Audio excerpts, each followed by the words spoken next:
Hello, everybody. Uh, this is Azad Farsani, and today I have a guest in. Actually, this is, I think, my first uh, English show in my YouTube channel. I had some English show in previously, like in Armin Nawabi YouTube channel, Atheist Republic, but this is my first English-based show in my YouTube channel, and I have a special guest, Shahde Pastet. Welcome to my show, Shahde Pastet, or Shah Mortad in Persian. Why you call your name Shahde Pastet, Shah? Welcome. Hello, welcome everyone, and greetings to whoever is listening. Shah the Apostate. In the Persian tradition, in the Persian culture, kingdom was a special um, thing all the time. We have had kings for more than 2,500 years, and if you be rebellious against culture, doesn't matter where you come from, it's kind of an apostasy.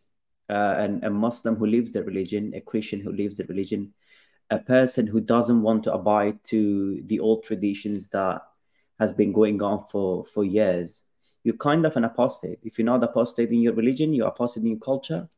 If you do not want to follow your family rules that contradicts your morals or whatever you want to abide to, you're kind of an apostate. So a Shah, that means king, the apostate, is someone who rebels against the old traditions. And I do not follow kingdom anymore. I do not support monarchy. And that's kind of an apostasy too. So yeah, that's why I mentioned my name as Shah apostate.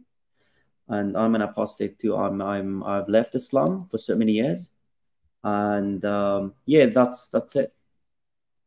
All right, thank you. And I know most of my audience are in Persian language, but let's welcome to everybody on YouTube, on Clubhouse, on Instagram, and also on Facebook. Whoever watching or listening to this show live, or whoever watching or listening to this show later, welcome everybody. And let me say welcome in Persian too.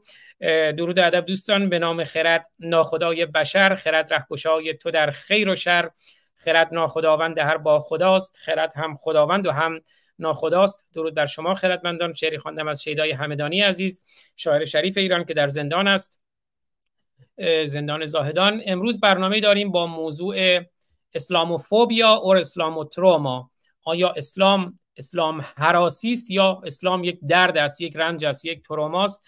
برای اینکه همین رو این مقداری متوجه بشیم، اجازه بدید من یه توییتی که مدتی پیش دیدم اون رو بخونم، به صورت پوستر در آوردم، حالا بعداً وارد موضوع برنامه میشیم. اول چرا این موضوع رو انتخاب کردیم؟ Islamotrauma. Let's correct the term. Islamophobia is misleading term about our situation in Islamic countries.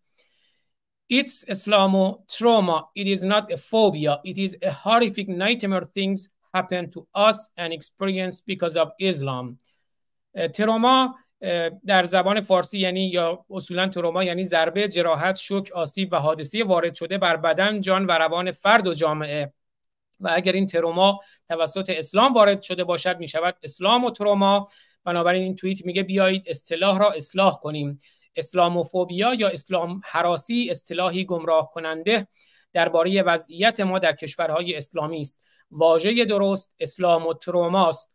این فوبیا نیست، کابوسی وحشتناک است که برای ما رخ داده و آن را به علت اسلام تجربه کرده ایم. خب من اگر نکته مقدماتی دارین شما، if you have any introduction please go ahead Shah, and then I have a video from Zainab Al-Ghazwi, one of the columnists of Charlie Hebdo, that talking about Islamophobia. And then we go ahead and maybe at the end we can get some comment from Clubhouse or from YouTube also. Yeah, nothing. It would be good to listen to Zainab's speech on TikTok, on the TED Talk. So that would be great to start the discussion about Islamophobia right after that. Thank you. Sure, thank you. Let me first of all say who is Zainab Al-Ghazwi. Zainab Al-Ghazwi, as I said, is one of the columnists of Charlie Hebdo. And let me bring the Wikipedia about him and read it. And then we go ahead and listen to that video. Zainab Al-Ghazvi, and whoever is on Clubhouse, the link of the YouTube is pinned there, and you can come to YouTube and watch what we are talking about. Zainab Al-Ghazvi is a Moroccan-born French journalist. She was a columnist of Paris-based satirical magazine Charlie Hebdo from 2011 to 2017. She was in Morocco during the Charlie Hebdo massacre on January 7th, 2015.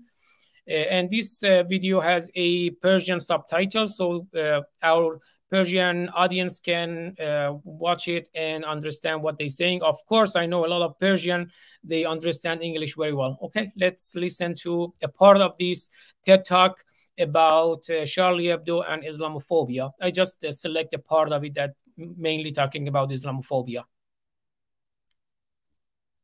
Some people from ISIS state, the fundamentalists, found that was a provocation. And you know, their friends were just killing my colleagues 1 week before. But they found this is a provocation. Okay? So we started receiving threats. We received a letter from ISIS state telling me, you escaped by miracle. Our glorious attack in Paris, where your brothers in atheism, the journalists of Charlie Hebdo, have been killed. But believe us, we will not close our eyes before we separate your head from your body.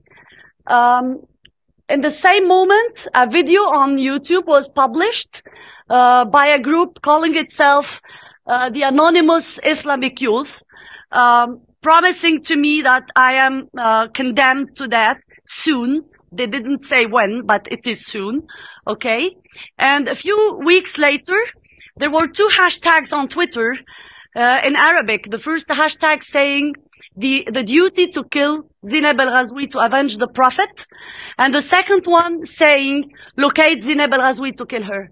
So there were serious attempts to try to locate me in Paris. They also gave the whole religious justification why it became an obligation for every single Muslim to kill me. They gave the several methods how to execute me. So if you don't have a bullet or a bomb, just isolate me somewhere, break my head with big stones, cut my head or burn me, or at least burn my house. Okay? So mainly, so far she was talking about the threat that she got about because she was a columnist, journalist in Charlie Hebdo, and ISIS and fundamentalist and Islamist was threatening him to death in different ways that she's talking about it. Do you have any comments so far, Shah? And if you have any comment, just let me know. I'll stop it and you can talk. Well, not really. Let it finish and then I will say, I will add on what she's saying. Thank you. Okay. And for Clubhouse Persian audience, تا حالا بیشتر درباره این صحبت کرد که موقعی که در واقع خب ایشون توی فرانسه نبود موقعی که حمله کردن به دفتر شارلی ابدو و وقتی برگشت خب ایشون زنده مونده بود و داعش و اسلامگراها خیلی ایشون رو تهدید کردن. خانم زینب الغزوی رو که تو زنده موندی ولی خلاصه تو را میکشیم، سرتو میبریم، سنگسارت میکنیم و تهدیدهایی که دریافت کرده بود رو خانم زینب الغزوی داره توضیح میده و بعد وارد بحث اسلاموفوبیا میشه. و بذارین همین الان بگم نکته اصلی که میگه اسلاموفوبیا در واقع یه ترمی بود، یه اصطلاحی بود که آخوندهای ایرانی ابداع کردن برای اینکه مانع نقد اسلام بشن. به هر حال این واژگان همیشه به نوعی وجود داشته، اما این واژگان این که بیاد در دامنه واژگان دیکشنری ها به طور خاص قرار بگیره و اون در قوانین وارد بشه برای اینکه مانع نقد اسلام بشه و مانع تمسخر اسلام بشه، این توسط آخوندهای اسلامی بود. حالا شاه گرامی هم ما قبل برنامه صحبت می‌کردیم به طور ویژه هم گفت مثلا یکی از اولین کسایی که دوباره توی دوران معاصر بیشتر این واژه رو به نوعی استفاده کرد خود خمینی بود. اما یه جمله‌ای هم از کریستوفر هیچنز بخونم که من همیشه میخونم: mockery of religion is one of the most essential things. One of the beginnings of the human emancipation is the ability to laugh at authority، که زیرنویس شده تمسخر دین یکی از لازمترین کارهاست. آغاز رهایی انسان توانایی خندیدن به اتوریتی، به اون چیزی است که بهش میگن قدرت الهی. بشنویم ادامه ویدیو رو. So I am wondering why am I threatened, and also why very often people who have contracts on their heads are usually very often issued from the Muslim culture. That was the case for Salman Rushdie. He was born in a Muslim family. Taslima Nasreen, Kamel Daoud, the Algerian writer, Nawal Saadawi, the Egyptian feminist and writer, Raif Badawi, who is still jailed now in Saudi Arabia, Sheikh Wald Mkhaitir, the Mauritanian blogger, who is condemned to death. All those people have a contract on their head or are condemned to death because they criticized religion. So I will tell you why my answer, I think why. Because I think people like us are the living contradiction to this smoke screen that the fundamentalists want to put in our heads. You know, if you have the same speech as I have about Islam, I grew up in this religion. I studied it 16 years in the Moroccan schools. I speak Arabic. I was teaching Arabic in Egypt. So I know what I criticize. But if you, as Greek people, if Westerners, European people say the same as me, they tell them, oh, you are an Islamophobe. It means you are a racist. So shut your mouth. But when people like us have this speech, they cannot say we are racist. Okay, they may say we are the home Arab or self-hating Arab. I don't know, but it's not very serious.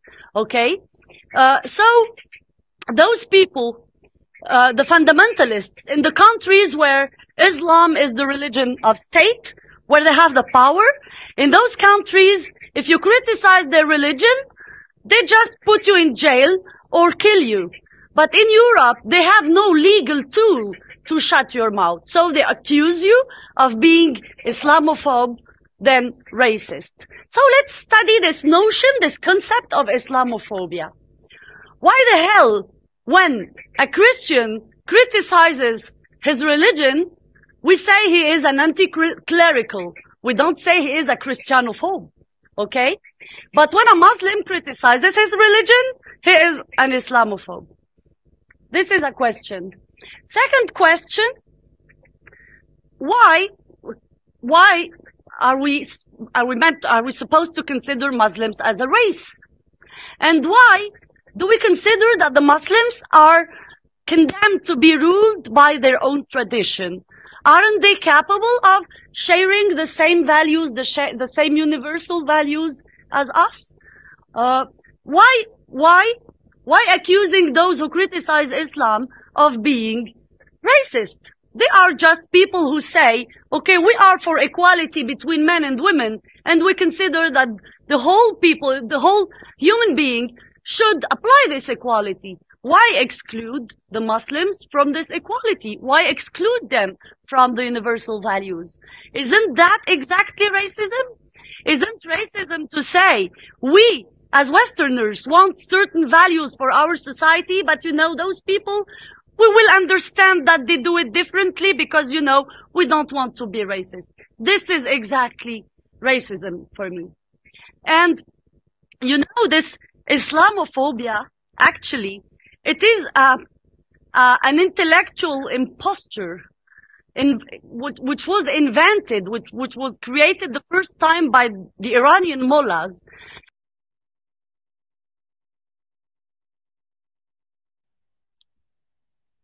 And yeah, here is the point that I was talking about. It is say this term Islamophobia was created by Iranian mullahs. To shut our mouths, but to shut our mouth. که دهن ما رو ببندن.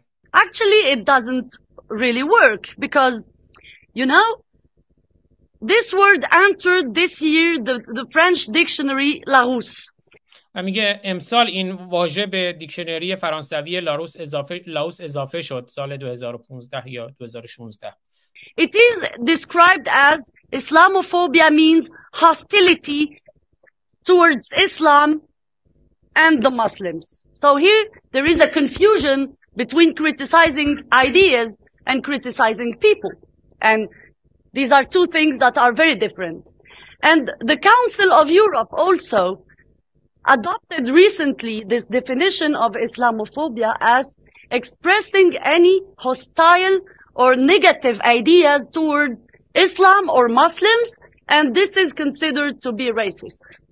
So, if we consider that in countries like France, for instance, racism is not an opinion.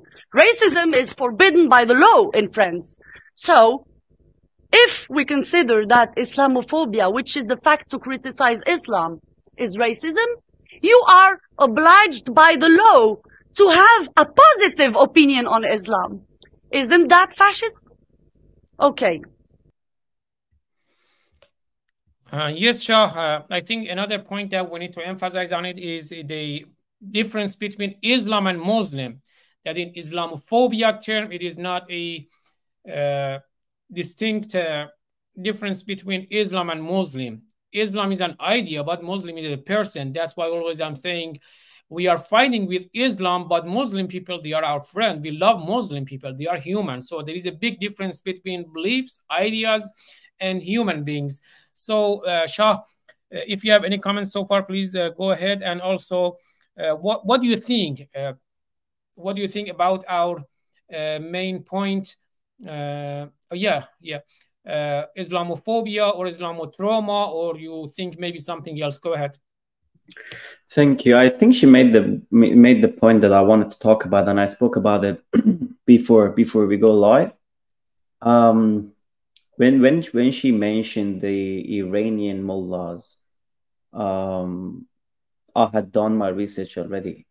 So the Iranian mullah, the main one who actually used this word is Khomeini, the founder of Islamic Republic. When he took power, when he took power in Iran, there was an incident that he said, I will just meet the people who wear hijab. I will just see the women who wear hijab.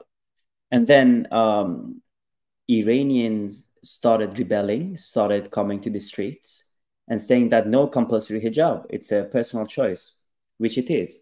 It's a personal choice. I don't care if a Muslim woman wants to wear the hijab or not. It's not my business. It's her personal choice. But Khomeini came to the media and said, these women are scared of Islam. In Persian, he said, in zanon az Islam haras daran. These women are scared of Islam, being scared of Islam. This is the meaning of Islamophobia. And Islamophobia that's been translated and into the dictionary is a deceptive word. I'll tell you why. Islam is the ideology, and phobia is an irrational fear. It's kind of a sickness. Well, are we Islamophobes? It's not irrational, and we do not hate Muslims. Islam is the ideology, just like communism, just like capitalism, just like Christianity, Hinduism, or any other ideology that exists. You can be concerned about it.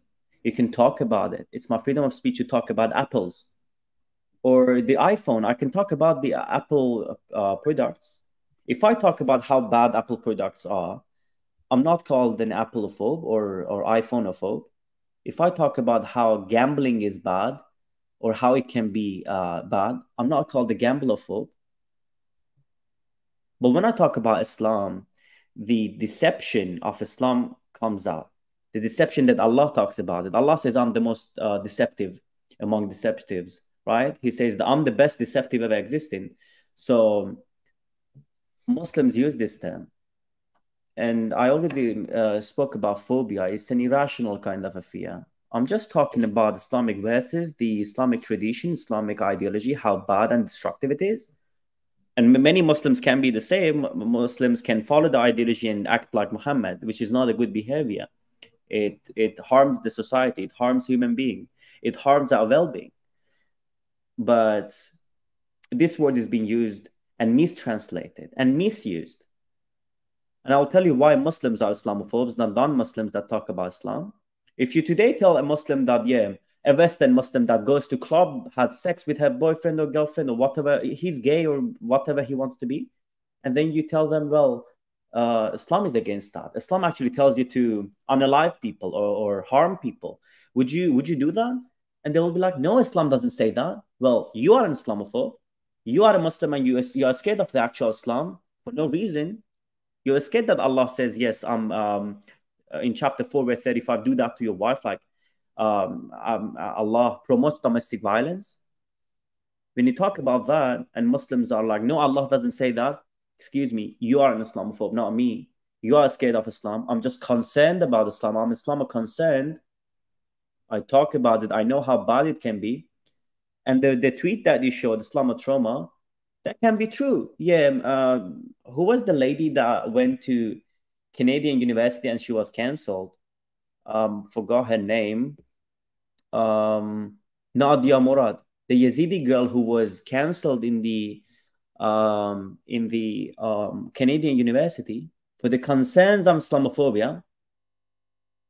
That's exactly the fascism that she was talking about, Zainab al-Ghazwi.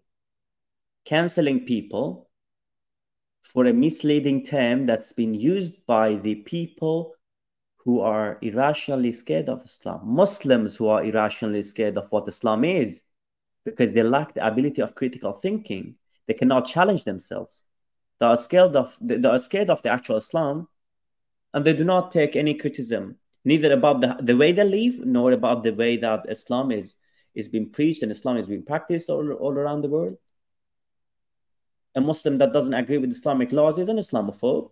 Many of Muslims are Islamophobe. 90% of Muslims are Islamophobes.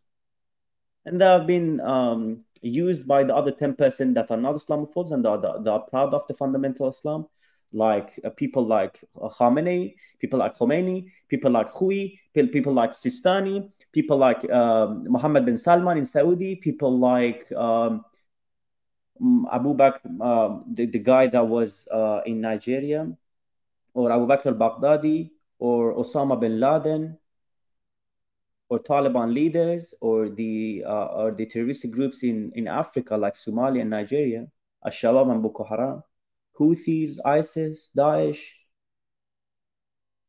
All these people are controlling Islamic world.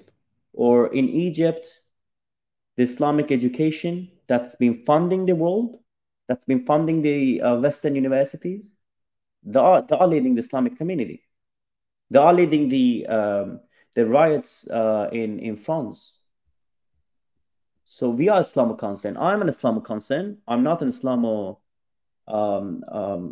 I'm not traumatized by Islam. Well, if everyone has been traumatized, but some people just treat that trauma, come out of the trauma and rebel against it, save others. This is what we're doing. This is exactly what my aim is, to save people. Not to save those who are about 50, 40, and they lack the ability of critical thinking. I care about the youth living in Islamic countries and youth that are being misled by the Islamic community and Islamic liars in non-Islamic countries. Why there are like more than 100 translations of Quran? Why? Because this book has been told the Muslims to deceive. And the deception has different ways, right? One Muslim agrees to mistranslate the word that Allah used in book to protect Islam and to lie to non-Muslims. The other translator says, no, well, I have a better word. Let me use that. Let me change the translation. We have seen like 100 translations for chapter 4, verse 34, or chapter 8, verse 12, that talks about things that harm human well-being. So these people are Islamophobes. Muslims are Islamophobes, not non-Muslims who are concerned about Islam. Muslims do not mean Islam. Muslims are people who practice their religion. I can be friends with Muslims, that I have Muslim friends. My best friend is a Muslim. I was living in a Sunni city in Iran, and he is still a Sunni, but he will not harm me. I mock the religion, I blaspheme, I talk about how I left Islam. He doesn't care. He doesn't really care. He just prays. That's it. Well, he's a fake Muslim. I know that. But like, I can be friends with such people. People that are cool to live with. And many of these people do not harm the society. I'm sure that he wouldn't care if someone is gay or a non-Muslim living with them. They will not damage the society going to non-Muslim churches or synagogues and harm those people. He will never do that. Well, he might do that, but there is a less chance. So we need to work on youth. We need to work on Generation Z, Generation X, and anyone below them, younger than them, to save them. The vibe that is happening in European countries, that they are now concerned about Islam and Muslims that are being immigrated, and they practice their religion in a way that harms the society, harms our well-being, that's rising. And you can't silence the thoughts. You cannot stop people's free speech. I can talk about whatever I am and whatever I want to be and whatever topic that I like, but and I also stand for hate speech, but not for threats and stuff like that. But you cannot silence.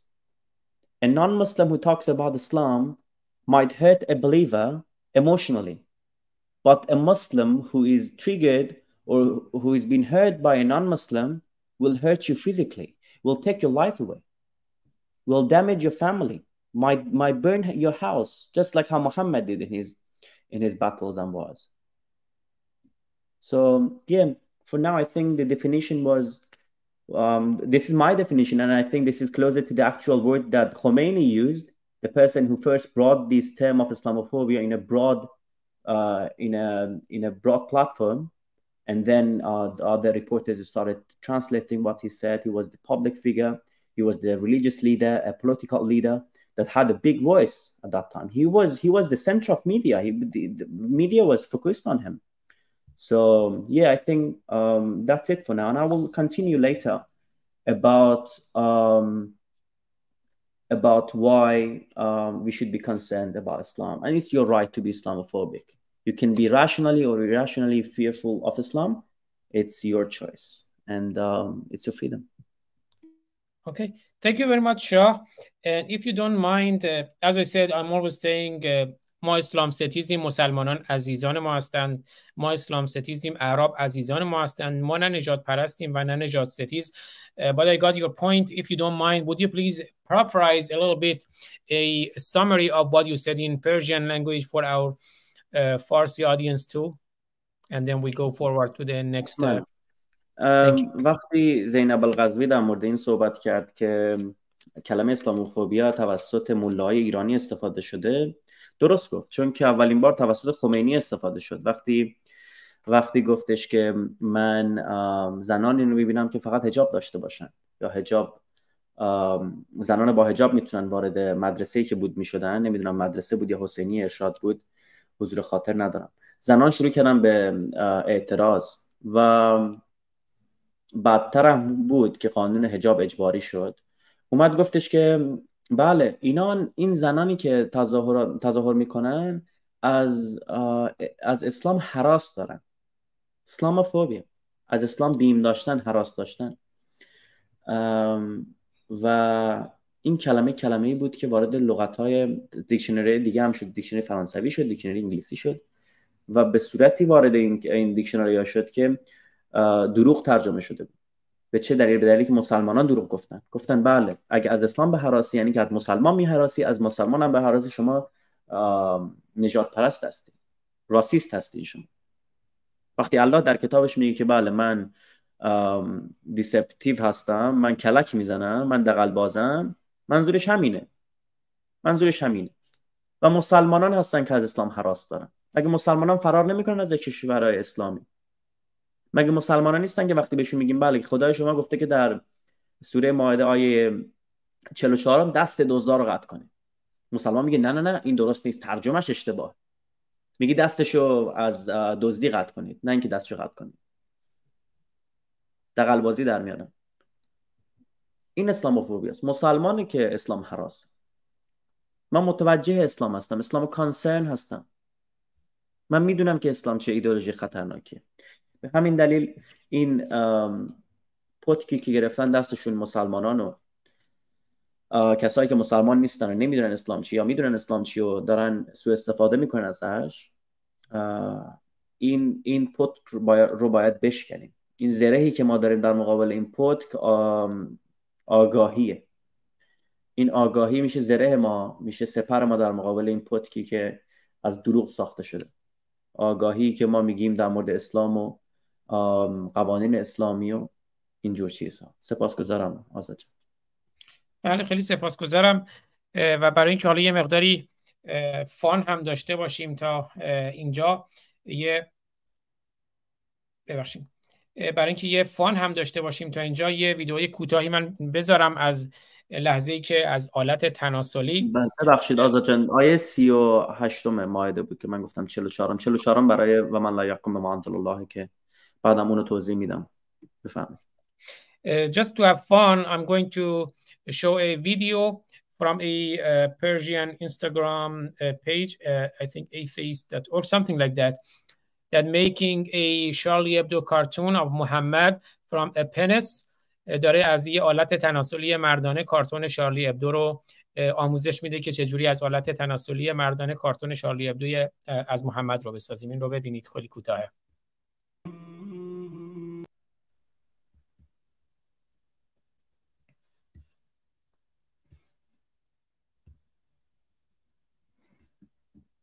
بله الان نشون میده چجوری آلت تناسلی مردانه یا همون سیر رو چجوری ازش کارتون محمد بسازیم، همون طرحی که شارلی ابدو ساخت و خب به خاطرش چندین انسان رو کشتن که خانم زینب القذبی اونجا داشت توضیح میداد از پیج اینستاگرامی ایران ایتیست اورگ، آتئیست ایرانی.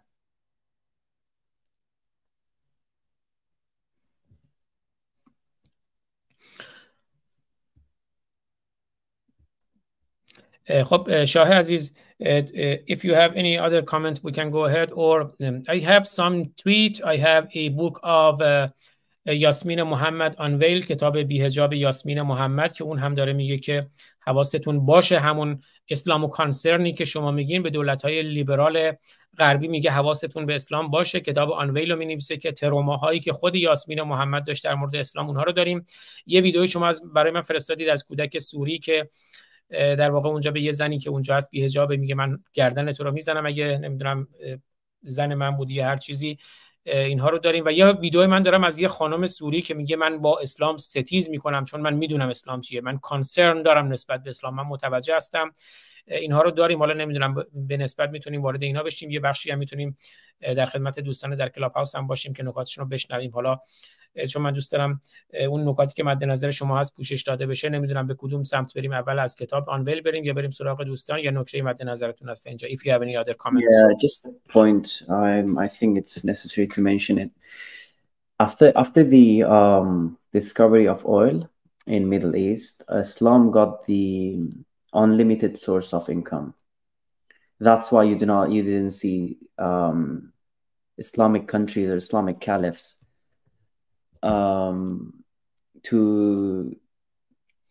to export the terrorism into different countries. It was centralized.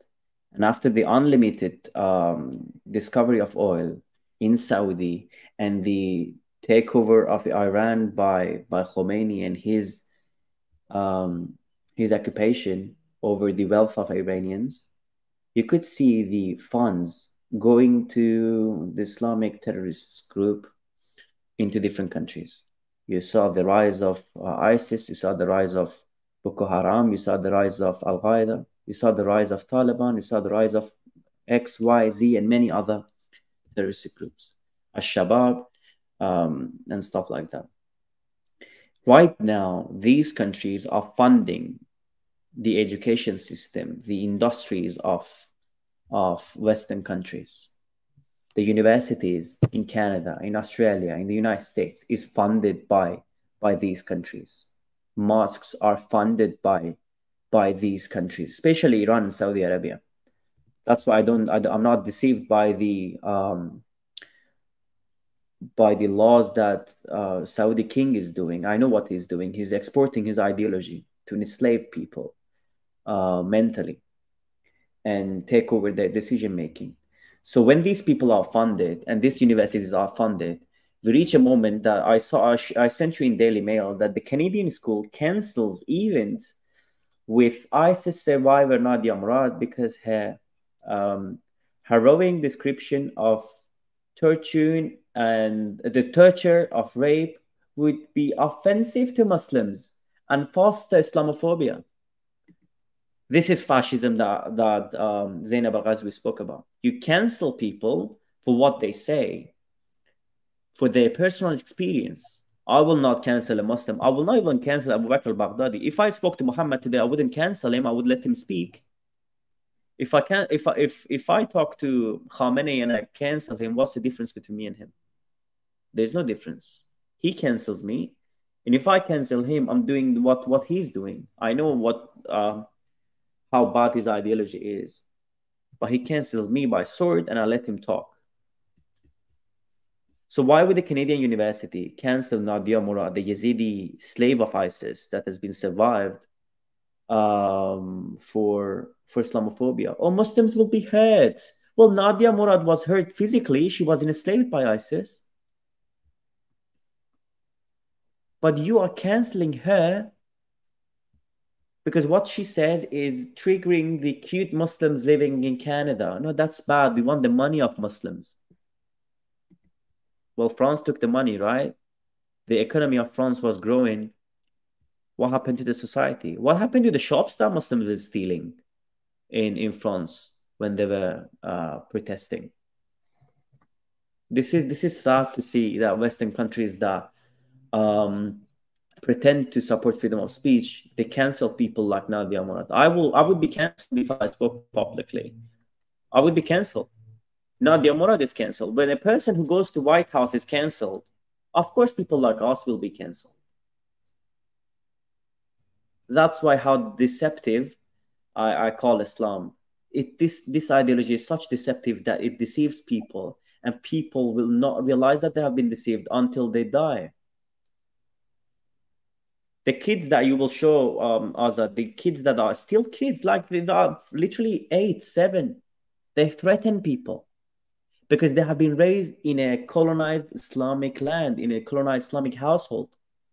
The behavior that they do, the behavior that they expose is exactly what the immigrants do in other countries.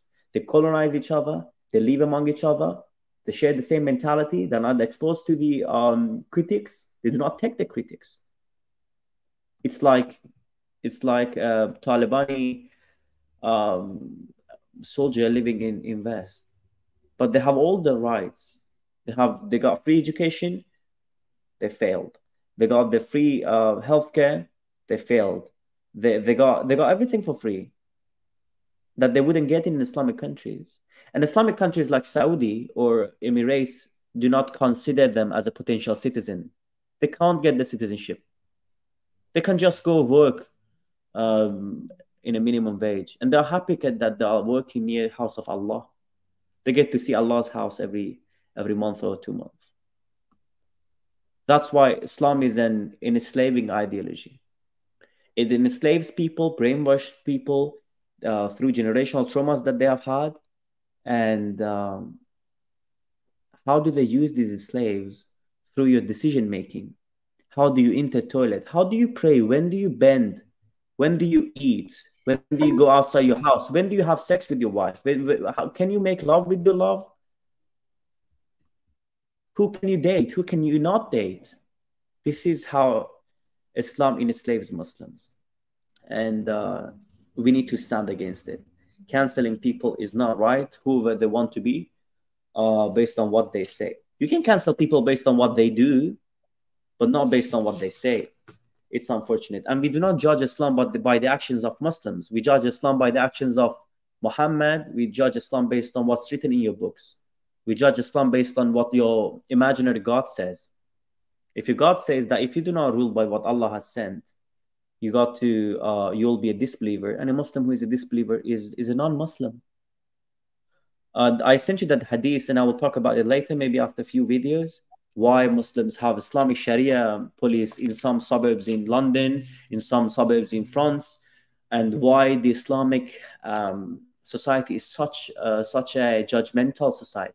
Why people are judgmental in Middle East? You don't see someone judge what you're wearing in I don't know, in a European country, if they are Europeans, or in America or New Zealand.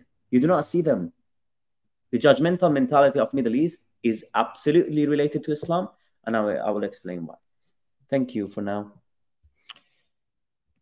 Okay, thank you. I think we are in a good point. You were talking about Islam is what Muhammad said and did.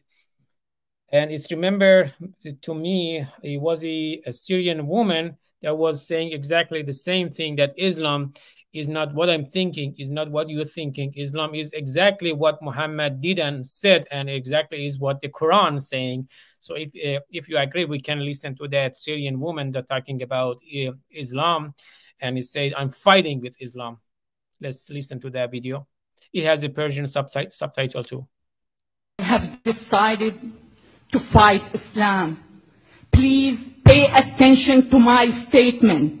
To fight Islam, not the political Islam, not the militant Islam, not the radical Islam, not the Wahhabi Islam, but Islam itself. I truly believe that the West has invented these terms for the sake of being politically correct.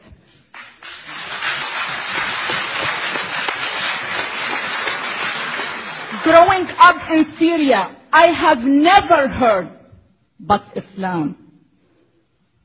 Islam has never been misunderstood.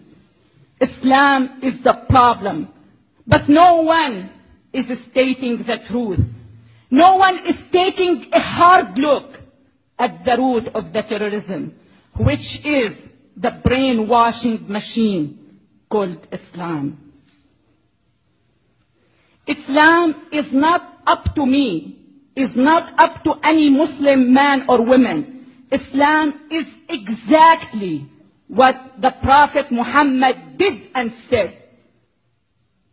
In order to understand Islam, you have to read the biography of Muhammad. It is very traumatizing. It is very shocking. He married his second wife when she was 6 years old. He was over 50. I just came back from France. I debated with a Muslim Pakistani woman. She was the Minister of Women in Pakistan.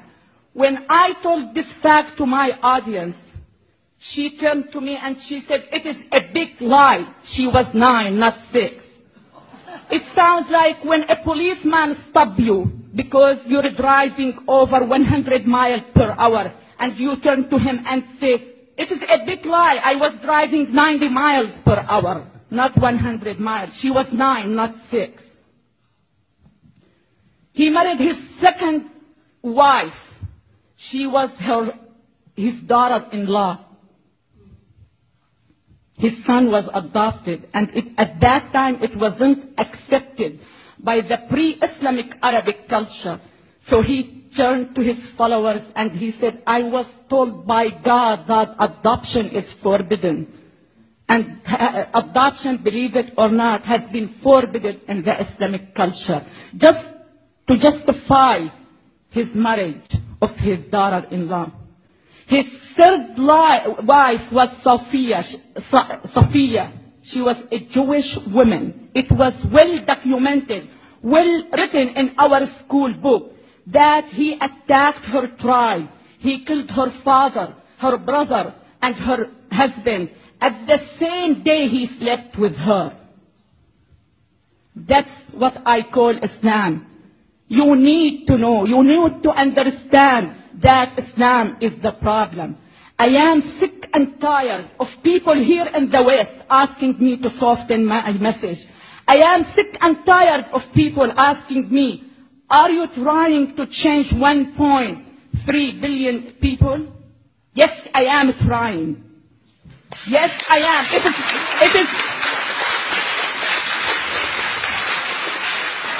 It is not a matter of I am trying. I will change him. I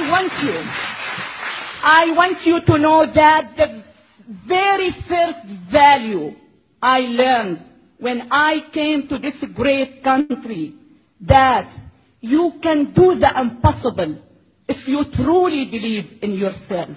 I not only believe in myself, I believe in many million Muslim women like Nooni Darwish and Ayaan Ali. And we are working hand in hand to change 1.3 billion Muslims. They have to realize that they have only two choices: to change or to be crushed.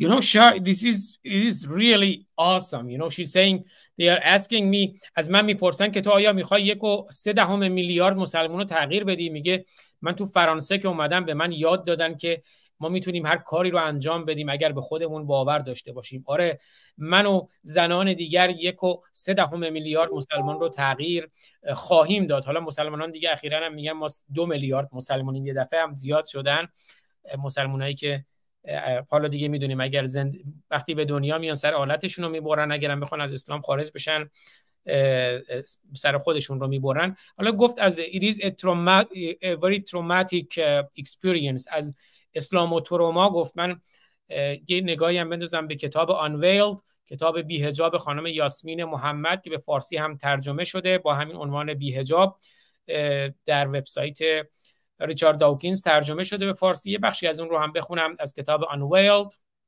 که اونم از تجربه تروماتیک خودش میگه.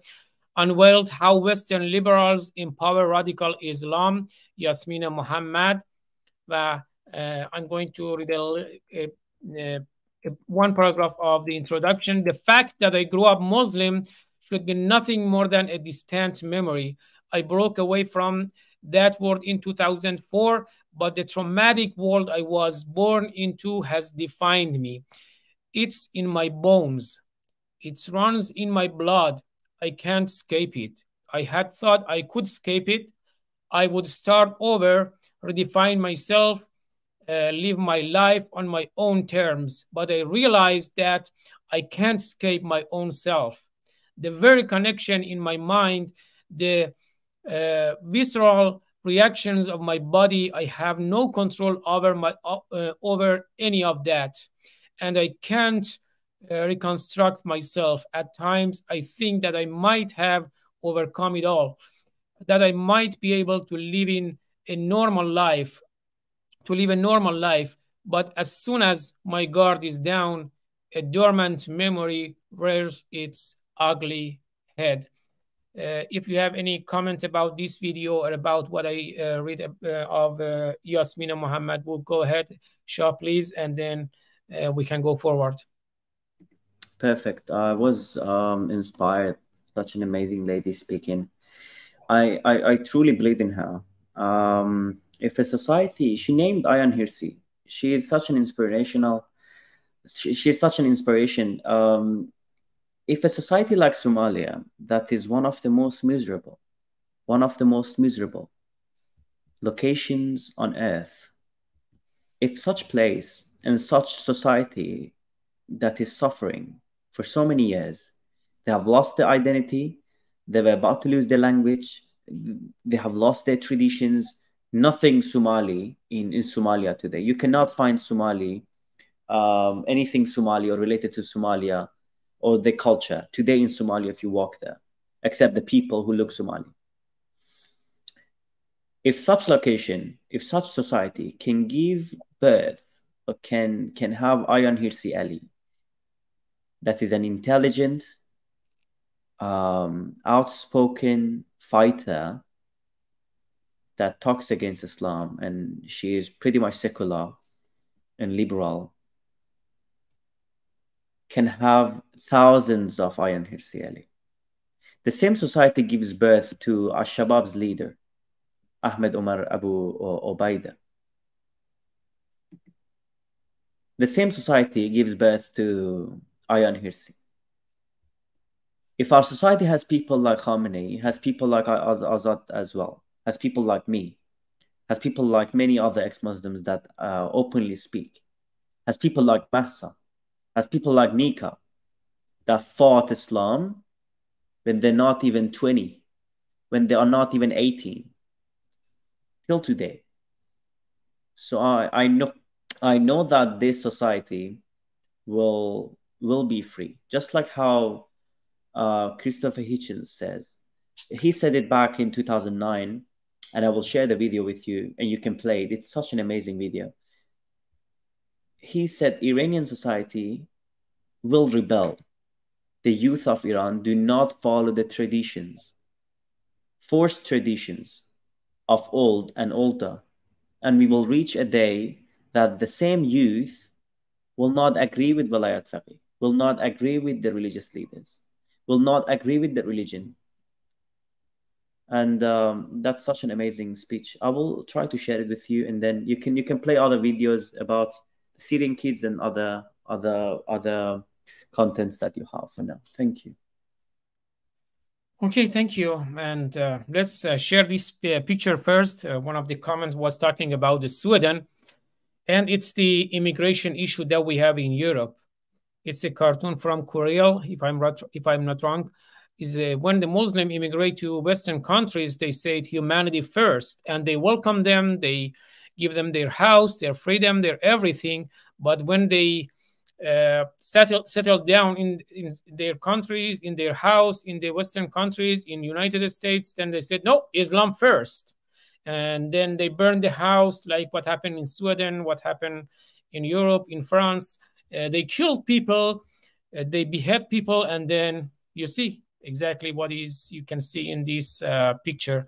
And I translated in Persian too, same cartoon. And yep, do you want me to play that video about the Syrian? Yeah, before that, Sweden is, I'm sure many people know what's happened in Sweden. A Syrian person burned Quran over there. And people in Islamic countries that would sacrifice their children, would sacrifice their nationality, would sacrifice whatever they have gained, would literally do anything they can to get into Sweden. They are calling Sweden a racist, a fascist. They are burning Swedish flag.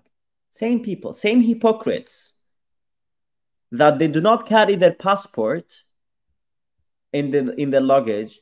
They burn their passport when they get into Sweden. Same people call Sweden fascist because they're hypocrites. And how do they gain this hypocrisy? Through Islam. Because Islam is deceptive. They have identity crisis. They don't know what they are. They think Islam is their identity. No ideology is my identity. I'm a good human, and humanity is my identity. That's why these countries that they truly believe in humanity. I know that like countries like Sweden, they care about humanity. They protect it. That's why they let refugees live in their countries. Refugees that have nothing but trauma from Islam, and they worship this trauma like we see. They literally worship the trauma that they have had. Sweden and other countries let these people come to their countries, give them shelter, give them job, help them with education, help them with healthcare. And they burn the Swedish flag. I truly believe such people deserve Islamic Republic. Such people deserve Saudi Kingdom. Such people deserve Taliban. Such people deserve Al-Shabaab. Not those kids that are brainwashed by them. Yeah. Exactly. And if you want to share another video, just send it to me. But I'm going to play the kids from Syrian that can you explain it a little bit in Persian? Then I can play it in English. Yeah, I believe these kids that you're gonna show are the kids of the slave girls and the wives of ISIS soldiers or the Islamic terrorist groups that have been living in camp. Many of them are born in the camp, and they have raised in an absolute Islamic community, like nothing else except Islam is being fed to them.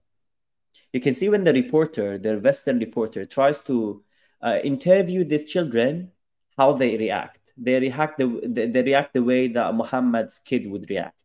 They react the way that Muhammad would have reacted. They act the way that the kid called Ali bin Abi Talib that grew up by Muhammad in Muhammad's house would react. They react like a fundamental Muslim. And these people have not raised with their father, they have raised with the kind mother that they have. The toxicity in Islamic society is shown in this video, and in such an important video, but have not been watched as many as a preacher's speech in LA would get views. Or people who pray in public, if you record them and put them in on media and say, wow, look at the power of Allah, all the slaves will go and watch it. But such important videos that make you think for hours that what's happened to them, what's the trauma behind them, what's the health issue that they are suffering from. The public health that concerns about such things is not been discussed. Yeah, I think let's watch the video. And would you just explain a little bit in Persian about that video too? Then I play it. حتما. ویدیویی که آزاد جان پخش میکنه مربوط به کودک‌های سوری هستش که در کمپ به دنیا آمدن، کمپایی که دست داعش بوده، یعنی کمپایی که از برده‌های جنسی و زنان سربازان داعشی بوده. اون کمپا رو درست کردن و میبینید که این بچه‌هایی که در اون کمپ جامعه اسلامی بزرگ شدن، یعنی هیچ چیزی به غیر از اسلام در اون جامعه رشد نکرده، چجور رفتار میکنن به زنی که میخواد باهاشون مصاحبه کنه.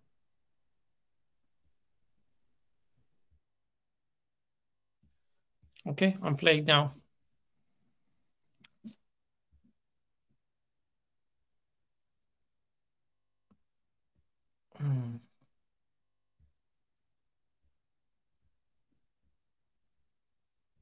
Oh, I think when you send it to me, I download it, but it looks that it didn't download completely for some reason. Maybe it's not allowed us to download it. Let me play it from the same link that you sent it to me from YouTube. I think that should be better. Sorry about that. I just got it. Okay, give me 1 second.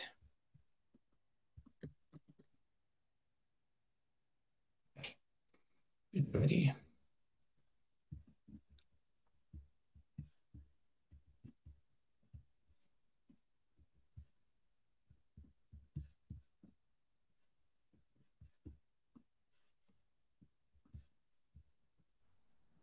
On the horizon in this northeastern corner of Syria, the Islamic State lives on.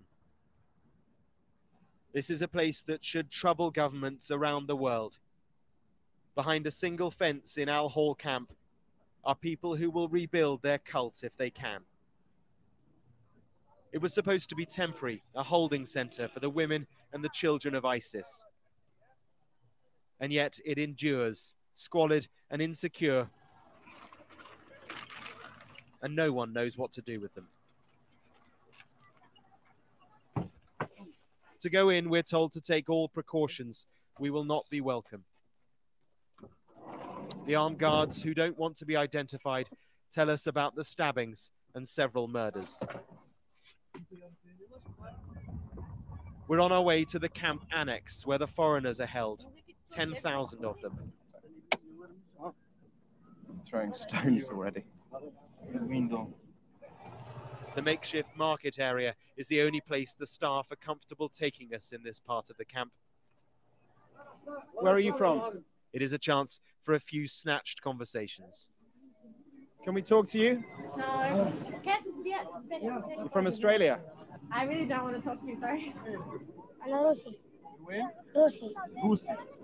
From Russia. So what's your name? Yusuf. Where are you from? Finland. Finland. So much in this place is deeply unsettling. Waves are met with nothing. Those natural instincts of a child, they're not here. Instead, this. A young boy asks us to repent our sins, and then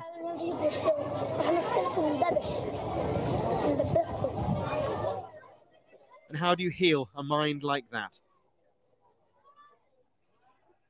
The point is, here, no one is even trying. In Al-Hol, radicalized mothers are with children who've seen no other life. Where are you from?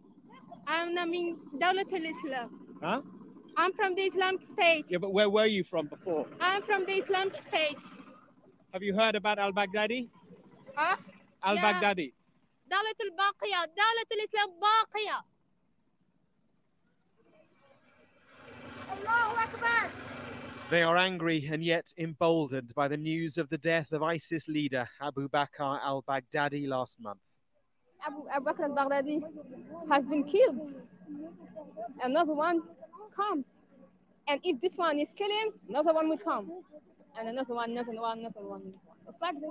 Do you still believe in the ideology of Daesh? Yes, of course. Of course. Why it would change? Look how they treat us here. Just like animals, just like dogs. You treated others like animals. Yeah. Daesh cut people's heads off. They burnt people alive. No, is this not true? This is in the Quran. Sorry? Okay, this is in the Quran.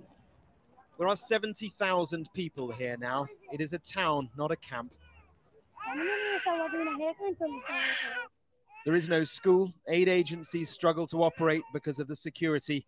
Healthcare is at its most basic. The camp authorities say that further radicalization is taking place in the camp all the time. This is the market area. At one stage, years ago, it was an existing refugee camp. Now those refugees who are here, who fled ISIS, are mixing with the ISIS women. Essentially, a new mini caliphate is being created. Is your baby? I have 2 children. You have 2 children? Yes. Sonia Kadiri from Italy was one we found who did appear repentant. Do you understand why the Italian government would think you are a danger? Yeah, I know. Because I come in Daesh, I stay in Daesh 3 years, but I go out Daesh from 3 years. I'm 3 years in the camp. So you don't believe the ideology of Daesh anymore? No. I don't know. But is this genuine, or would she be a threat back home? Again, no one is making the judgment. The gesture is genuinely Islamic, the oneness of God. But here in Al Hol, it's been warped and twisted. ISIS is rising again. Mark Stone, Sky News in Syria.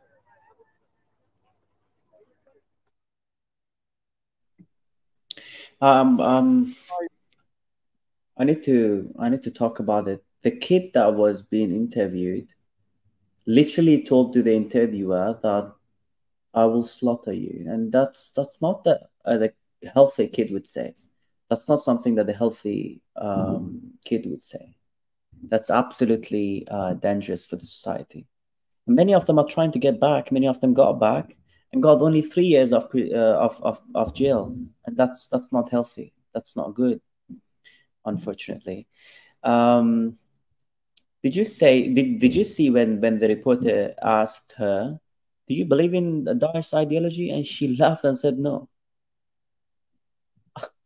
That's obvious what she truly believes in. And the hypocrites, they treated Yazidi women like something that's not humane, but they're angry why they're living in a camp. The hypocrisy of Muslims is unlimited. The hypocrisy of Muslims is unlimited. There is no limit for the deception of Islam. There is no limit for the hypocrisy of Muslims. There is no limit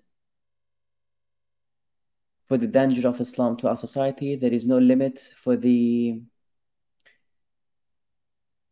brainwashing level that these kids are suffering. That society is suffering. The society that was shown in the video is suffering from multiple conditions, from multiple health issues, mental health issues, physical health issues, many other social factors.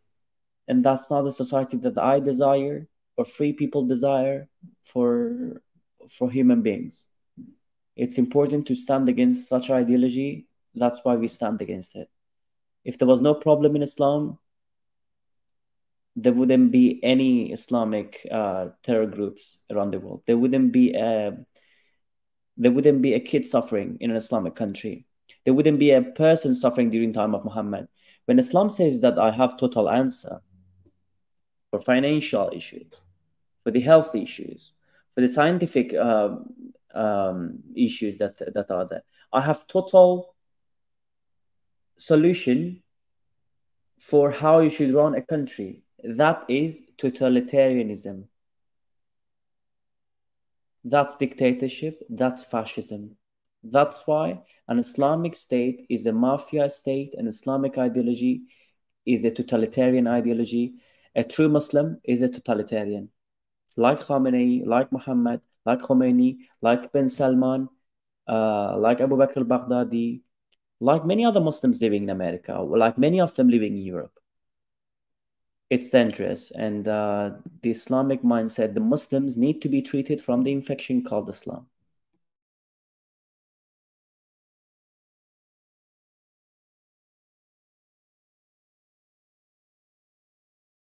Yes, Azad.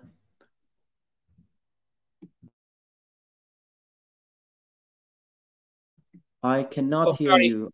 Sorry, Yeah. my mic was muted. Yeah, it was really terrible. Thank you. You send me another video. Do you want me to play it now that you talked about it Sure, before? please. It's a very important video, and the prophecy that if such prophecy was done by Muhammad, Muslims would carry it everywhere. The banners of this prophecy would be shown everywhere. This is an absolute true prophecy that was made by Christopher Hitchens, an intelligent person who maybe was an Islamophobic, who knows, who maybe was concerned about Islam. But he talks very well on Iranian society. I want audience to hear that. Yeah. And as someone said, wrong place, wrong time. I don't know, is wrong place, wrong time, or sometimes we human beings are wrong people. It's not the place and time issue, it's our issue. Probably more than 50% of the Iranian population is under 25. And it's rather outgrowing the tutelage of parenthood. And so the mullahs have, by accident, by unintended consequence, brought about a generation that doesn't like them, in particular among the females. So that the moment is coming, I think it may already in fact have come, when the Velayat Faqih will no longer work. But in the meantime, the appearance of an open society, but where all is allowed, but all is guided, and all is finally decided by a guardian council, has reached the point that Lenin used to describe as a revolutionary situation, viz. A situation where the old order cannot continue in the old way, is unable to do so, and where those whom it rules do not wish, have no further desire to be ruled in the old way. So, the crisis of totalitarianism with which I began is now where I'll stop. The stupider the regime, the more intelligent the people get, and the more humorous. We're going to live to see great things in Iran. They've raised a generation of people who've completely seen through religion. They've got no more use for these verminous mullahs at all. Yeah, this is what I would say an absolute prophecy. This is what the videos was shown on the speech. I think what Christopher Hitchens said here about the society that we live in is true. And this is about 10 years ago. This isn't like a year ago that Christopher Hitchens is talking about. He probably made the speech more than 10 years ago. And it's completely true what he says. It's pretty rational too to think that way, that Islam is a totalitarian ideology. And if free speech and free thoughts are promoted in a society, Islam will never grow. Why did you think the kids that was shown in the Syrian camp were such disasters, were so violent? No other ideology, no other speech was allowed to rise. Did you see the mother that was hiding that was covering the eyes of the kid not to see the reporter? Seeing non-believers is sometimes banned in Islamic countries. You cannot see a non-believer walking. And they were judging people. Did you see that? The kid was judging the reporter. Probably he was 6 or 7. He was telling the reporter that I will punish you. I will slaughter you. This is because in Bukhari, in the book of Shahadat, the witnesses, Umar ibn Khattab says, it's 2641 in Kitab al-Bukhari. He says sometimes people were judged by the divine inspiration when Muhammad lived, when Quran wasn't completed, he means. Now we judge you by the deeds that you practice publicly. Umar ibn Khattab said, now after Muhammad has died, we will judge you publicly. by the deeds that you do publicly. So if a Muslim woman doesn't wear hijab in public, she can be judged. That's why Islamic societies and Middle Eastern societies are such judgmental societies. They will judge you for what you drink, for what you wear, for what you eat, for who you date, for how you look, for what you say, and many other things. If Omar said it, and you think that if a Muslim thinks that they know Islam better than Omar ibn Khattab, if he existed, I don't really believe that such people existed. And I believe that these are myth, Muhammad and whole story of his companions. That's my personal belief, by the way. But if Omar could do this, of course, a person who wants to follow Omar or follow Muhammad would do it too. That's why you see in London, in suburbs of London, there are Sharia states, Sharia police during Ramadan. They walk in the streets. If see someone eating, they will ask him, "Where's your hijab? What you eating? Why are you eating? How dare you eating?" That's why London, France are in such disasters now. They're suffering, and I hope they find a solution for their countries. I think the values and the benefits that human beings will gain from a society like French society or Swedish society before Islamization would be more than the Islamized society of France and Sweden. Yeah, thank you.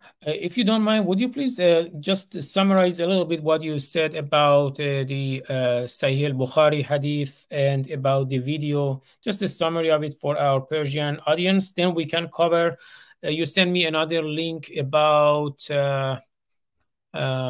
list of killing in the name of Islam, and I have a couple tweet. We then can cover those, and after that we can maybe go to Clubhouse or on YouTube. If someone has a question or comment, then we can wrap up with those. Perfect. حتما. اگه میبینیم که جامعه اسلامی جامعه قضاوتگری هستش، جاجمنتاله، همدیگه رو قضاوت میکنن در خاورمیانه که چی میپوشین، چی نمیپوشین، چی میگید، چی نمیگید، به این دلیل هستش که عمر بن خطاب گفتش که بله، زمانی که محمد هنوز قرآن کامل نشده بود ما جاج میکردیم مردم رو در جامعه، ما قضاوتشون میکردیم و حکم رو اجرا میکردیم. الان هم که محمد نیست، الان هم که قرآن کامل شده، هنوز هم این کارو میکنیم، اما اهمیت نمیدیم داخلشون چیه، بر اساس ظاهرشون قضاوتشون میکنیم، چی میپوشن، چی نمیپوشن، چی میخورن، چی نمیخورن، هر کاری که در جامعه انجام میدن عیان هستش، ما قضاوتش میکنیم، خوب باشه قضاوتش میکنیم، بدم باشه قضاوتش میکنیم. این هستش که جامعه‌های اسلامی مخصوصا در خاورمیانه جاجمنتالن. همین مسلمانان که مهاجر هستن هم همین شکلن، جاج میکنن، قضاوت میکنن دیگران رو که مثل سم میمونه. در همچین جامعه زندگی کردن باعث بیماری میشه، باعث بیماری روانی میشه. Okay, thank you very much. And also, you send me a link about a list of Islam terror. Let's go over with that also. And then I have a couple of tweets that I can read about Islamophobia or Islamotrauma. And then we can go to Clubhouse comments. Okay, I'm sorry, I need to bring them up. Okay, Shah, this is the link that you sent it to me. List of killing in the name of Islam. فهرستی از قتل هایی که به نام اسلام صورت گرفته در 30 روز گذشته. وبسایتی است با عنوان thereligionofpeace.com. حالا من بذارین لینکش رو توی کلاب هاوس هم بذارم، دوستانی که میخوان برم ببینن. اگر if you have any comment please go ahead and then I'm going to read the comments tweet after that. Yeah, sure. This website gives you an updated list of terroristic attacks in the world, but it takes like 48 hours to update. So if you see a list, it's for 2 days ago at least. So from 10th of this month, that's 10th of July, there have been numbers of attacks. I can't even count them. Kenya, in the city of Kiwanja. 3 people died, 8 people injured on 10th of July. And Al-Shabaab claims 3 souls, like Al-Shabaab has done this attack. In our country, Iran, in the city of Khoi, 1 person killed. How a 15-year-old is honored killed by her parents via strangling.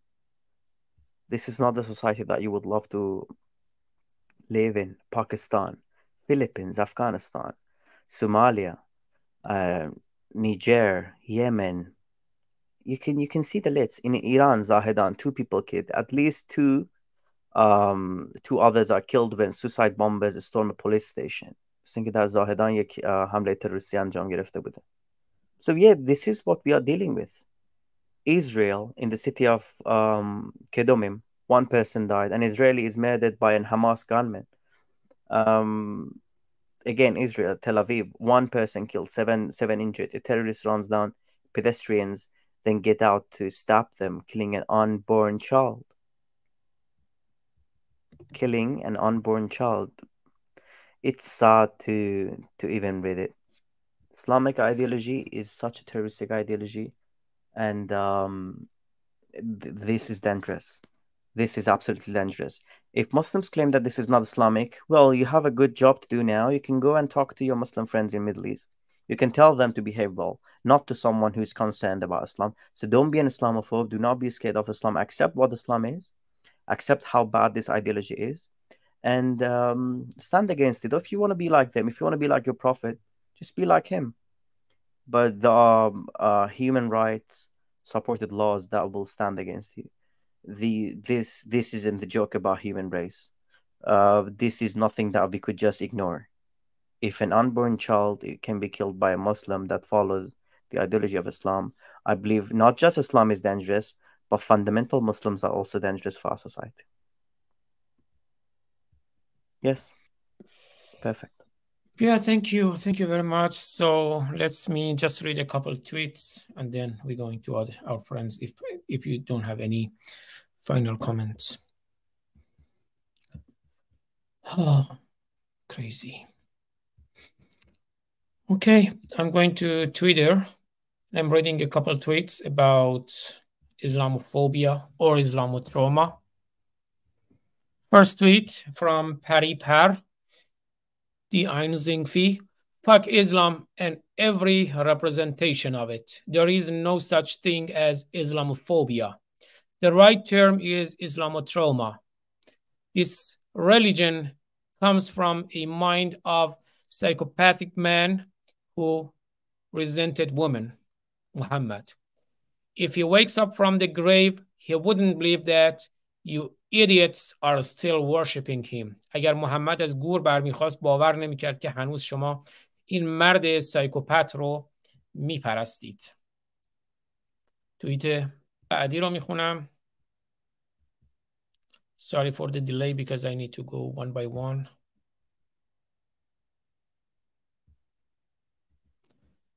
The next tweet is from Yasmin Muhammad that we read the introduction of her book.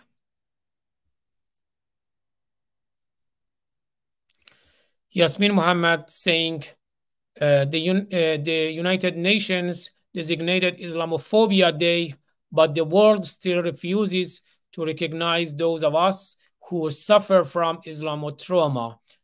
سازمان ملل روزی را به عنوان روز اسلاموفوبیا مشخص کرده، اما جهان هنوز ابا دارد، همچنان خودداری می کند از اینکه ماها رو بشناسه، ماها رو به رسمیت بشناسه، افرادی که از اسلاموتروما رنج میبریم.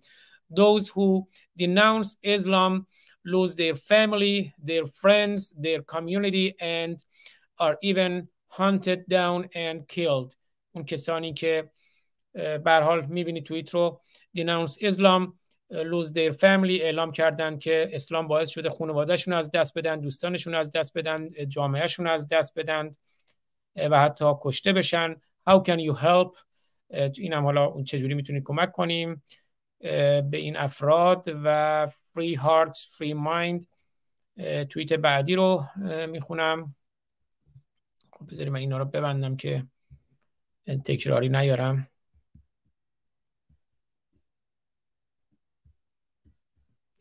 فکر کنم توییت دیگری است از یاسمین محمد. We took your word hijab day and made it no hijab day. چون یه روزی رو هم به عنوان روز جهانی حجاب مشخص کردن. گفته که Dear Islamists, we took your word hijab day and made it no hijab day.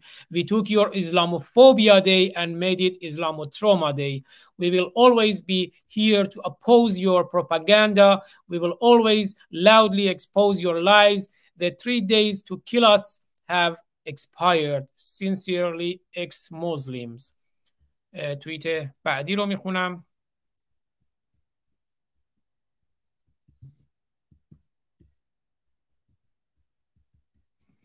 از شادی با کارتونی که این برنامه پخش کردیم. Their struggle with Islamophobia versus our struggle with Islamotrauma. چالش مسلمانان با اسلام هراسی در مقابل چالش ما با اسلاموتروما. اونها ما یه کارتون میکشیم، یه نقاشی میکشیم، بهشون بر میخوره، میان سر ما رو میبرن، به قلب ما تیر و خنجر و شمشیر میکشند. اما میبینید این چالش ما با چالش اونها با اسلاموفوبیا در مقابل چالش ما با اسلاموتروما. چالش ما با خون و خشونت و شمشیر، اما چالش اونها با یک کارتون و نقاشی است که به خاطر یک کارتون و نقاشی انسان میکشند. توییت بعدی رو میبینیم که فکر میکنم آخرین توییت هست. بله. از پریم وی، the پریم وی. As an ex-Muslim whose life has been ravaged by Islamic rules enforced by an Islamic theocracy, I say loud and clear, my feelings towards Islam are not Islamophobia, but perfectly justified trauma. I have Islamotrauma. Hands off my freedom of thought and speech. میگه احساسات my thoughts towards Islam، احساسات من در مقابل اسلام هراسی نیست، بلکه کاملا به عنوان یک تروما شناخته می شود. من ترومای اسلام رو دارم. Hands off my freedom of thought and speech. دستانم رو بالا میبرم به خاطر آزادی بیان و آزادی اندیشه. It is not Islamophobia but Islamotrauma. شاه گرامی اگر جنبندی داریم بفرمایید که بریم کلاب هاوس نظر دوستان رو بشنویم. Not really. I appreciate everyone listening. If anyone has a point to say, I would be happy to listen to them. Thank you very much. And if you like to maybe invite anybody to talk or anybody want to talk, please raise hand and we can. Everyone is welcome. Whoever wants to say something, please join. Otherwise, I think that's it for today's discussion. But if anyone likes to join, just feel free to join. And نیازی هم نیست حتما به زبان انگلیسی صحبت کنید دوستان. هر کدوم از دوستان چه به زبان فارسی هم میخوان مشارکتی داشته باشن در خدمتشون هستیم. از پخش زندم سپاسگزارم آیدین توکل و دوستانشون که به روش خودشون برنامه ما رو لایو کردن در یوتیوب. حالا من دوستانی که میبینم دعوت میکنم هر کدوم تشریف بیارن. سوان گرامی از دوستان، ایشون هم از دوستان نسل آزاداندیشان هستند مثل خود شاه گرامی، پرنس آف پرشیا، بابک خرمدین، امام زمان، بهمن از دوستان کنگره ملی ایرانیان، رضا لوتس یا هر کدوم دیگر از دوستان که تمایل دارن صحبت کنن میتونن ریز هند کنن و تشریف بیارن. حالا تو این فاصله من میتونم یه کامنت های دوستان رو در کلاب هاوس هم یه نگاهی بندازم. نابود با جمهوری اسلامی تروریستی. هر چیزی که در بقچه پیچیده و پنهان شود موجب کنجکاوی آدما می شود و هر چیزی بیش از حد به آن پرداخته شود آدما ذاتاً مخالفند و با آن ستیز می کنند. الانسان حریص علی ما منع. بله، درود به همه شب زنده داران عزیز. چون our show is on started at 4:30 AM in Iran. ساعت 4:30 صبح در ایران شروع کردیم. مشکل افراد باعث انحطاط می شود و افراد در فرهنگ جوامع رشد داده می شود. و سامان امزی گفته که جناب آزاد در اصل کلمه اسلاموفوبیا واژه اشتباهیه. شما به کسی که با احتیاط زیاد رانندگی میکنه اوتوفوبیا یا رودوفوبیا نمیگویید. اون شخص احتمالاً خاطره بدی از تصادف ماشین داره و بنابراین بیشتر از بقیه احتیاط میکند. ما هم آسیبی که اسلام به ما زده رو دیدیم، بنابراین باید احتیاط کنیم. و فوبیا یک ترس غیر منطقیه، اما متاسفانه جنایت هایی که اسلام کرده منطقی هست که ازش ترس نداشته باشیم، اما این ترومایی که به ما زده منطقیه که آدم باید نسبت بهش احتیاط داشته باشه. کاملا درست گفتن سامان گرامی. خب من شاه گرامی نمیبینم کسی روی استیج باشه. من دوست داشتم حالا اگر کسی هم توی بک چنل برای من پیامی گذاشته، من چون نمیتونم همزمان چک کنم پوزش میخوام بعد برنامه باید ببینم، اما بنابراین اگر نکته‌ای هم هست برای شاه گرامی بفرستین. در خدمت دوستان هستیم. حالا من چند دقیقه صبر میکنم تا باز هم اگر کسی در کلاب هاوس نکته‌ای داره بگه. حالا من یه نگاهی به کامنت های یوتیوب هم میندازم ببینم پرسشی اگر هست اونجا هم پرسش ها رو داشته باشیم. اگر دوستان در کلاب هاوس هم در یوتیوب هم پرسشی دارن میتونن با پرسش نکتهشون رو مطرح کنن. حالا یا به فارسی یا به انگلیسی حتما توضیح خواهیم داد. به هر حال ما خیلی حرفه‌ای نیستیم به زبان انگلیسی و رسانه ما هم رسانه انگلیسی نیست. سعی کردیم هر دو تا مخاطب فارسی زبان و انگلیسی زبان رو داشته باشیم. حالا اولین تجربه هم بود به نوعی در کانال خود من، تجربه زبان انگلیسی که حالا امیدوارم بعدا از جمله در خدمت خود شاه گرامی هم باشیم. ما دوست داشتیم در خدمت آرمین نوابی هم باشیم از دوستان با بنیانگذار ایثیست ریپابلیک. این ساعت کار داشتن، حتی من قبلا بهشون گفتم نمیتونم بیان. امروز هم دوباره چند ساعت قبل بهشون گفتم اگر میتونن تشریف بیارن، گفتن که متاسفانه همین ساعت کاری دارن. آرمین نوابی دوست عزیز ما در جمهوری بیخدایان. خب کسی رو نمیبینم. شاه عزیز شما اگر جنبندی داریم بفرمایید که برنامه رو پایان بدهیم. در اختیار خودتونه، یعنی هر نکته‌ای هست بفرمایید. من میتونم یه بار دیگه همینجوری که شما صحبت میکنید این کارتونای شارلی ابدو و چند تا تصویری که پخش کردن رو یک بار دیگه پخش کنم که دوستان ببینن. در خدمتتونم شاه عزیز. من تشکر میکنم از همه دوستان که وقت گذاشتن شنونده بودن. امیدوارم که این کلمه که به نادرست استفاده میشه، اسلاموفوبیا، توسط کسانی که با اسلام مقابله میکنن استفاده نشه. یعنی اگر کسی که با اسلام مقابله میکنه، با ایدئولوژی اسلامی مخالفه، بیاد اسلاموتروما رو یا اسلاموفوبیا رو پتکی کنه بر سر کسانی که از اسلام با اسلام مبارزه میکنن، این دیگه میشه خرابکاری، این میشه سابوتاژ. این کار نباید انجام بگیره. که من هم دیدم کسانی که اسلاموفوبیا رو اشتباه ترجمه میکنن، با اینکه درس هم خوندن، دانشگاه رفتن. متاسفانه اگه همچین افرادی این کار کنن، بعیدم نیست که همین افراد که به قدرت میرسن، سیاستمدار میشن، در جامعه صدایی دارن، باعث این بشه که افرادی که دنبال میکنن، اعتماد دارن، خودشون ریسرچ نمیکنن، هم گمراه بشن. کار درستی نیست. اگر مخالف هستید ثابت کنید که آیا حرف شما درسته یا اینکه چرا حرفی که مثلا شاه میزنه غلطه. سپاسگزارم از همه دوستان، باز هم از شما آزاد عزیز که وقت گذاشتین و این صحبت رو با هم دیگه داشتیم. من از شما خیلی سپاسگزارم. امیدوارم که بعداً هم در حد امکان و فرصتی که شما دارید و بتونیم این هماهنگی رو داشته باشیم که برنامه‌ها رو به این صورت باز هم ادامه بدیم. حالا تا پایان این عکس‌ها من یه تیکه کوتاه دیگه آهنگ نشون بدم. حالا شاید تو این فاصله اگر دوستان نکته‌ای داشتن در کلاب هاوس، اگر کسی اومد میشنویم یه تیکه آهنگ کوتاه از امید توتیان بشنویم، از آهنگ خروش.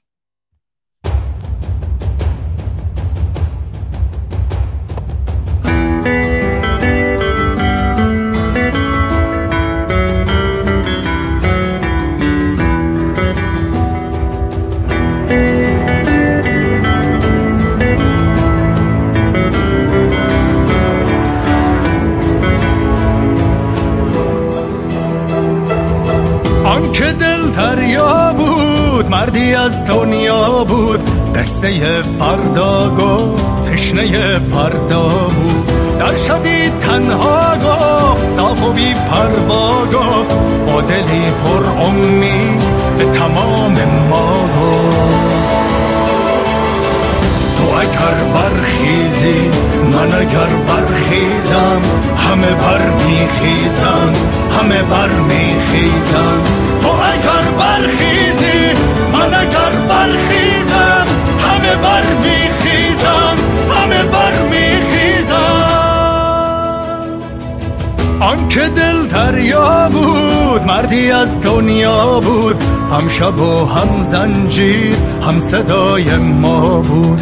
کاشکی اینجا بود در کنار ما بود، شاهد بیداری کارزار ما بود.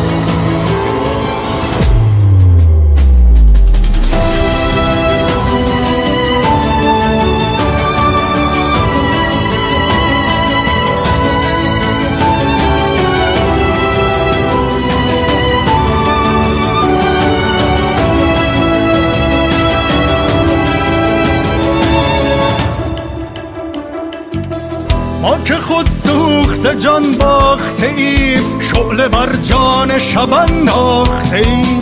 از ته دره خون با تن خیش تا به معراج پلی ساخته ایم. رقص بردار به شوق دیدار، این بهاییست که پرداخته ایم.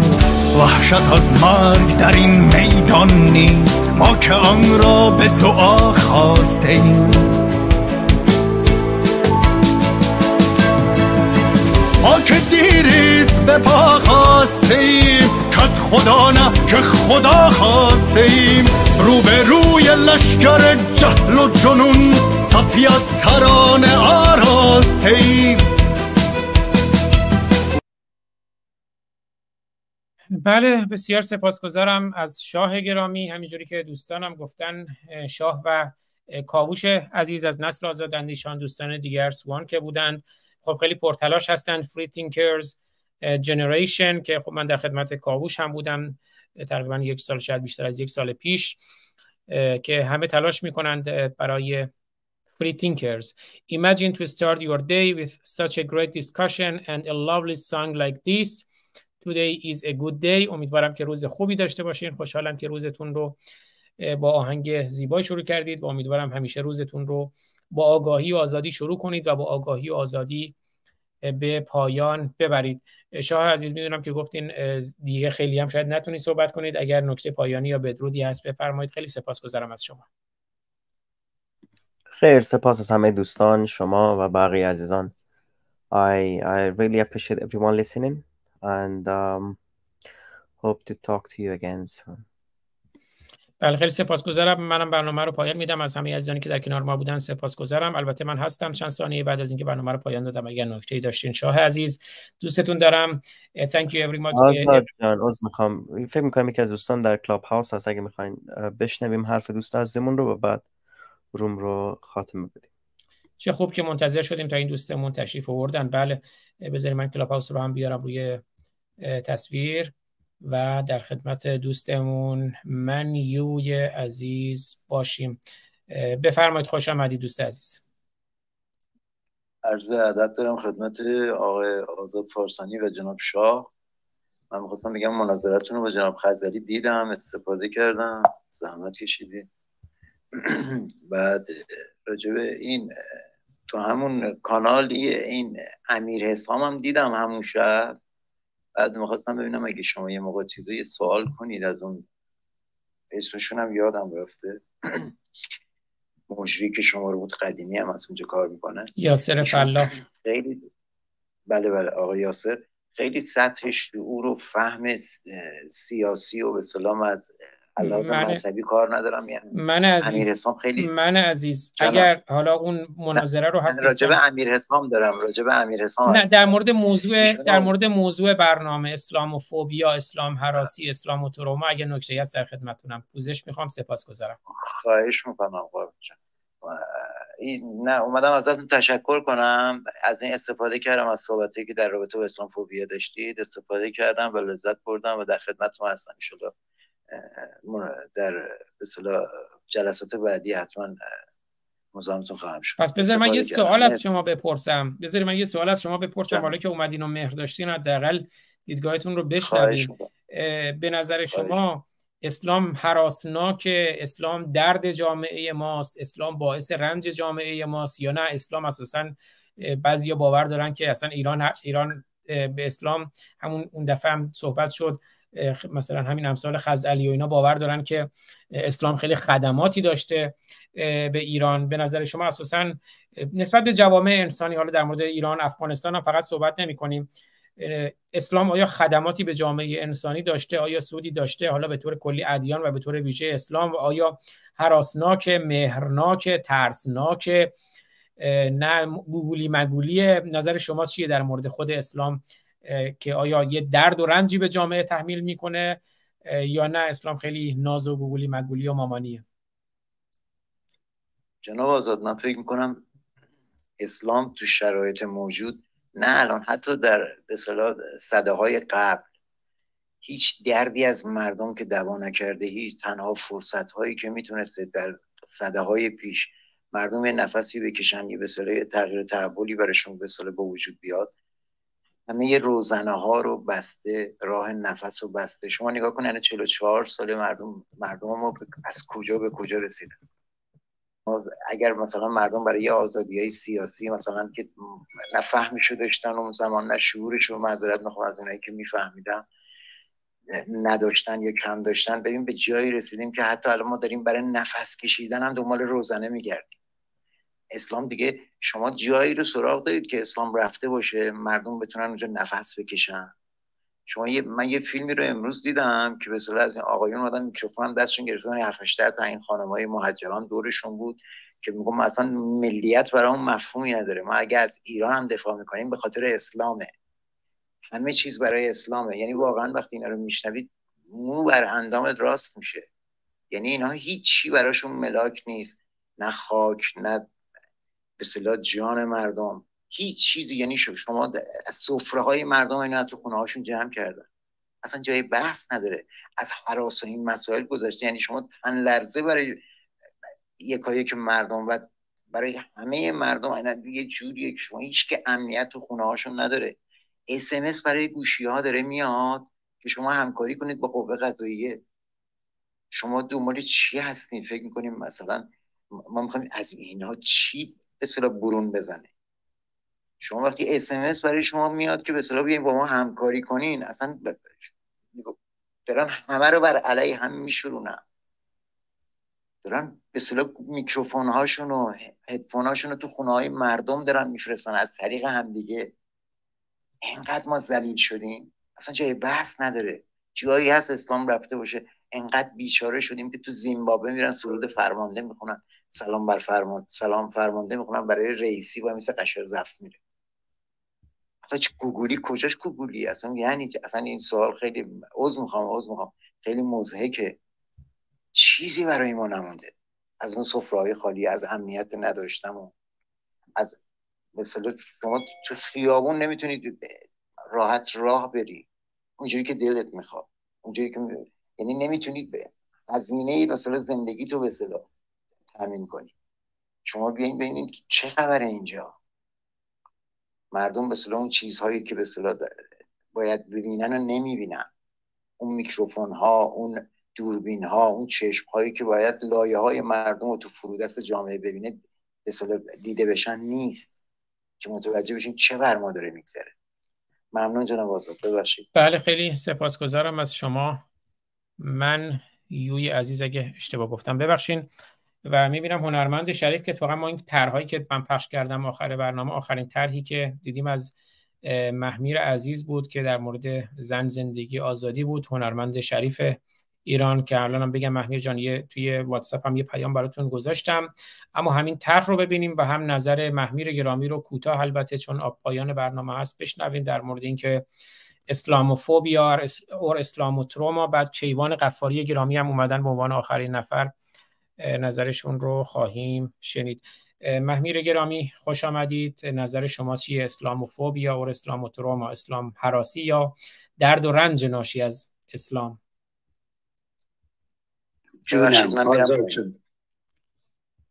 جانتون سلامت محمیر جان، خوش آمدید، در خدمتتون هستم. سپاس، خسته نباشی. درود به خودت و همه باشندگان و هممیهنانی که تو را میشنوند و ما رو در کنار تو میشنوند. اسلام یک بدبختی است. اسلام درد بزرگ ماست. از پیش از اسلام مردمان به گونه‌ای زندگی میکردن با دانشی کم، ولی آنچه که ما از پیش از اسلام خودمون میشناسیم آن کمی که مانده، چون اینها سوزاندند و ویران کردند. خیلی چیزا هم بلایای طبیعی هست که میسوزانه. این همه سیل، زلزله و میاد و این کارا رو انجام میده، اما اینها هم خود این مسلمان ها برای ما چیزی نذاشتن. کما اینکه میبینیم که خلخالی میاد و میره که اون آرامگاه رضا شاه رو و تخت جمشید و هر جا میخواستن همه رو، و وقتی دیدن اونطوری به طور مستقیم نمیتونن ویران کنن، با کلک و تروت‌های دیگه، با سدها و هزاران چیز دیگه و دل کوه ها رو بشکافن، برای خودشون خونه بسازن، جنگل ها رو، درخت ها رو ببرن و به همه گونه خود طبیعت رو هم، و این همه چاهی که کندن و الان این ترک 76 کیلومتری که از کاشان تا قم شده، این آغاز این گسست‌های زمینی هست. اینا رو من از اسلام میبینم. اگر اینها نمی بودن همچی چیزی پیش نمی آمد. کما اینکه در همه جهان اکنون خشکی، نازک شدن اون قشر اوزون اینا هست، ولی ترفند دارن کار کردن. مثلا کالیفرنیا 25 سال عقب انداخته این خشکی که امروز یا سال دیگه میتونست گریبانگیرش بشه، ولی در مورد ما وارونه اینه. نه تنها کاری نمیکنن، خرابترش هم میکنن. دو چیز هست که بزرگترین بدبختیه. یک طبیعتته، وقتی خشکی تو کاریش نمیتونی بکنی، آب نباشه و یکی هم مغز هاست. مغزهایی که ساختمونا ویران میشه از نو میتونی بسازی، ولی طبیعت تو نمیشه به این آسونی و باید مغزهای خردمند با مهر باشه، طبیعت دوست باشه که بسازه.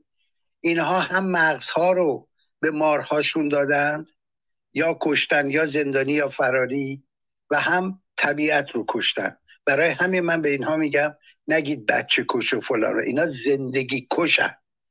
نه تنها بچه، چیزی هست که اینا نکشته باشن، چیزی هست که اینها آباد کرده باشن، ساخته باشن، رنگ خوشی، شادی یا اینا همه از اسلام میاد. در برابر دینهایی که خودت میدونی زیادم بیگانه نیستم، شناختایی از بچگی دارم با دینهای گوناگون، باشون هم زندگی کردم، ولی من پلیدتر از اسلام نمیشناسم. همیشه هم گفتم این رو. وقتی تو حاضری به خودت نارنجک و فلان ببندی و بری بکشی مردمو، دیگه این دیگه اوج بیدلی و خشونت و کشتارگری است. یعنی تو اصلا برای زندگی کوچکترین ارزشی قائل نیستی.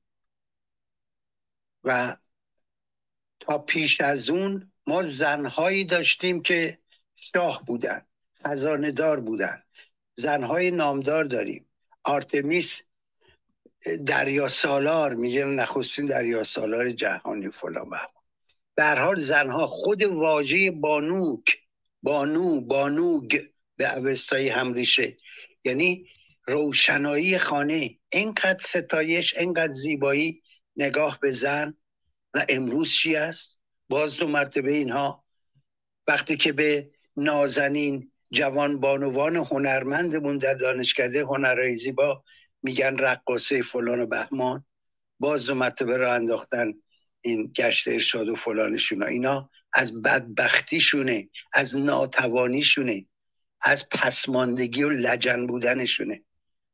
و برای همین من این رو میگم اینجا خیلی جا داره. یعنی 100% این که ما بیایم بنالیم یا بگیم تو آقای نازنین ایجادی و بسیاری دیگر، سلیمانی امیری، اینها دیگه بهتر از شما دیگه مگه میشده؟ اسلام رو گفتید و میدونیم. بیشتر مردم با پوست و گوشت و خونشون این رو تماما جیلیز ویلیز شدن و تجربه کردن.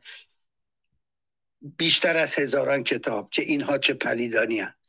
بنابراین چه کار باید بکنیم تا گذر کنیم؟ این مهمه. چرا شعار زن زندگی آزادی در جهان، هم در میان سیاستمداران، هم هنرمندان، هم فیلسوفان، به عنوان پیشتاز و نوینترین شعار یک جنبش انقلابی مطرح شده؟ چرا در جنبش هایی که در جهان بوده همیشه کار مسکن آزادی اومده؟ کار مسکن میشه زندگی آزادی هم، ولی چیزی که توش نبوده زنه. پس این زن زندگی آزادی ارزشش به زن بودنشه و برای همین هم ما باید تمام نیرومون رو زوم بکنیم روی زن. یعنی زن رو باید چنان فریادش رو در جهان رسا بکنیم که زنان جهان به دولتیاشون فشار بیارن، برای اینکه زن پرمهتر از مرده، زن واقع گراتره و زن آرامش میخواد. بله.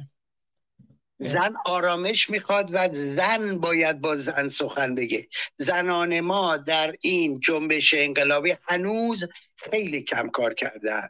زنان درون ایران پیشتاز بودن، شیرزنی کردن، ولی زنان بیرون که باید صدای اون زنان درون باشن و اونا میتونن با زنای اروپایی و آمریکایی سخن بگن، چون در زن مهر از زن توجه بیشتر داره.